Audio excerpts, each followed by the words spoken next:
Fifth class. आज हम हिंदी में पढ़ेंगे। इतने दिनों से हम हिंदी व्याकरण पढ़ रहे थे, पर आज हम हिंदी का पहला पाठ पढ़ेंगे। पाठ तो क्या है, आपकी कविता है, ठीक है ना, बहुत अच्छी है। हम भारत के भरत, इसके बारे में पढ़ेंगे कि हमारे भारत देश का नाम ये भारत देश हमारे कैसे नाम हुआ और हम भारत में रहते हैं और ये क्या है, इसके बारे में आज हम जानेंगे।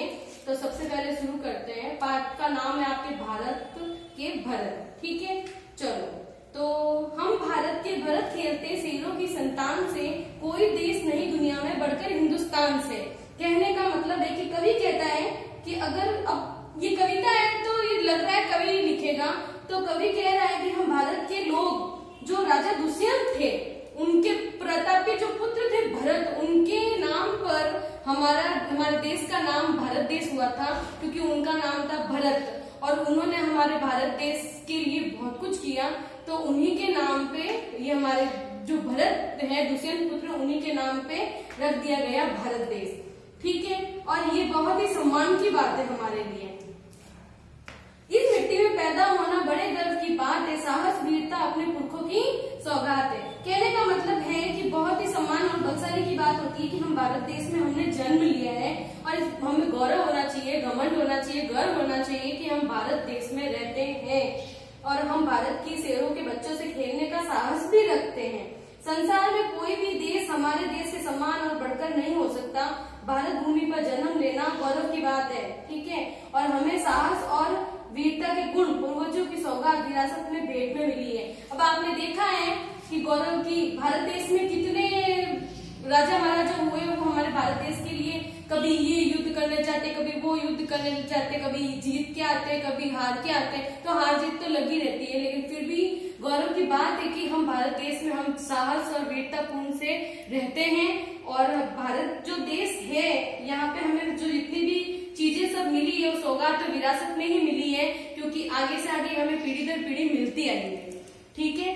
तो नेक्स्ट है इसका, बड़ी बड़ी ज्वालाओं से कम नहीं यहाँ की चिंगारियां, काटे फले पहले फूल बाद में देती है फुलवारियां। कहने का मतलब है कि कवि कह रहा है कि भारत के छोटे छोटे बालक बड़े वीर हैं, छोटी छोटी चिंगारियां भी हैं, लेकिन बड़ी बड़ी इतनी सी ज्वालाओं से कम नहीं है। यानी बड़े बड़े वीर बालक हैं हमारे भारत देश में। जो अब वीर का मतलब ये नहीं कि हम रोजाना युद्ध करने जाते हैं, वीर का मतलब वो तो कुछ भी अच्छा काम करने वाला वो वीरता ही कहलाता है। जो हमें इस कारण से हमें छोटी छोटी चिंगारियां, यानी कि छोटी छोटी चिंगारियां क्या होती है, चिंगारियां आप देखते हो कि दिखने में कोई चीज छोटी होती है, लेकिन वो जब कार्य करती है, जब काम करती है तो वो बहुत बड़ी होती है। तो छोटी छोटी चिंगारियां किसी ज्वालाओं से कम नहीं है। ज्वाला यानी ज्वाला जो आग के जो बने होते हैं गुब्बार, उसको कहते हैं ज्वाला है। अर्थात यहाँ के छोटे बच्चे भी काफी बलशाली होते हैं। जो भारत देश में जितने बच्चे हैं वो भी किसी वीरों से कम नहीं होते। और बच्चे जो होते हैं बगीचों में फूल और फल लाते हैं, फिर काटे। और ये आप देखना हमेशा जो फूल और कांटे, फूल के साथ कांटे होते ही हैं। पहले तो कांटे होंगे फिर फूल होंगे, तो कोई जरूरी नहीं है कि वहां पे फूल ही होगा, नहीं, फूल है तो कांटे भी होंगे। यानी कि अच्छाई है तो बुराई भी होगी, हार है तो जीत भी होगा। हमेशा इसका अपोजिट ही चलता है और दोनों ही होते हैं। कभी देखते हैं कभी महकते, जीते मरते शान से, कोई देश नहीं दुनिया में बढ़कर हिंदुस्तान से। अब यहाँ पे देखो, हम कभी अंगारे बनकर देखते हैं, कभी फूलों के समान खिलते हैं और महकते हैं, कभी अंगार बनकर यानी गुस्से से भरे हुए, और कभी महकते हुए यानी फूलों की तरह प्यार से। तो हम अपने देश की खातिर शान से जीते मरते हैं, देश के लिए हम कुछ भी कर सकते हैं। आप देखते हो हमेशा कि अपने भारत देश पे अगर कोई ऐसा देखते हो, आप टीवी में अधिकतर बताते हैं, न्यूज चैनल पे, कोई भी युद्ध या कुछ भी आक्रमण अटैक्स वगैरह होते हैं, तो हम हमारे जो सैनिक हैं, सिपाही हैं, वो बॉर्डर पे तैनात रहते हैं अपने लिए, और वो अपने लिए शान से जीते मरते हैं। तो वो किसके लिए करते हैं, वो सब हमारे लिए करते हैं, अपने देश के लिए करते हैं, अपने भारत देश के लिए करते हैं, उनकी सम्मान इज्जत रिस्पेक्ट बचाने के लिए करते हैं।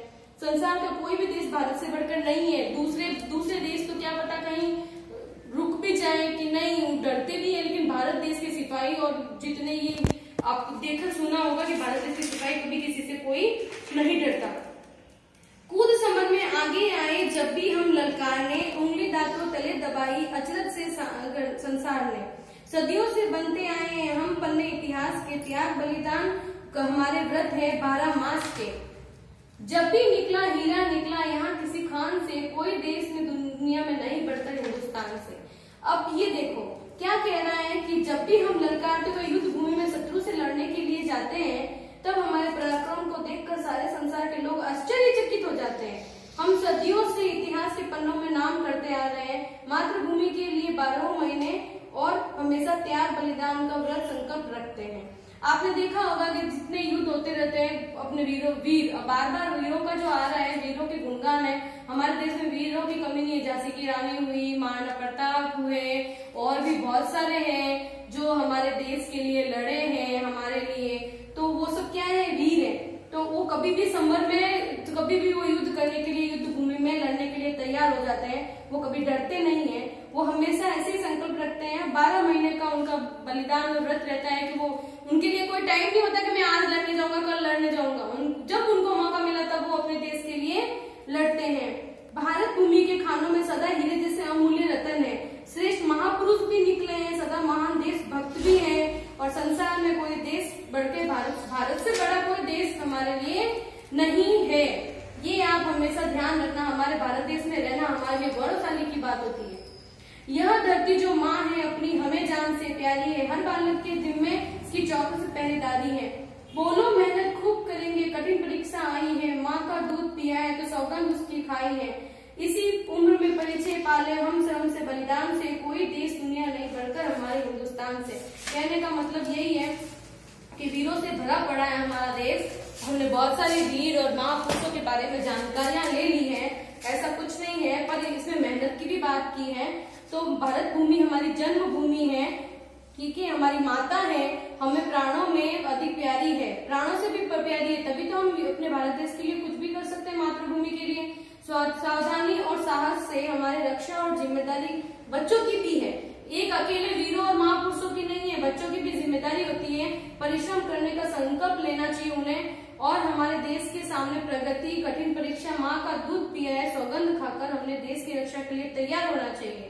छोटी उम्र से त्याग और बलिदान के बारे में हमें सोचना चाहिए। देश सेवा परिचय प्राप्त करके श्रेष्ठ आगे बढ़ना चाहिए। कहने का मतलब है कि सिर्फ जिम्मेदारी एक वीर और महापुरुषों की ओर नहीं है, हम छोटे हैं, कल को हम भी बड़े होंगे तो हमें भी ऐसा सोचना चाहिए, हम भी वीर सिपाही बने, कोई अच्छे महापुरुष बने, हम पढ़ लिख के अच्छी मेहनत करें, कुछ करें अपनी जिंदगी में, ताकि हमारा भी नाम हो और हम भी हीरे की तरह चमके, अपने भारत देश का, मातृभूमि का नाम रोशन करें। तो इस पार्ट में सब यही दिया हुआ है और कुछ भी नहीं है।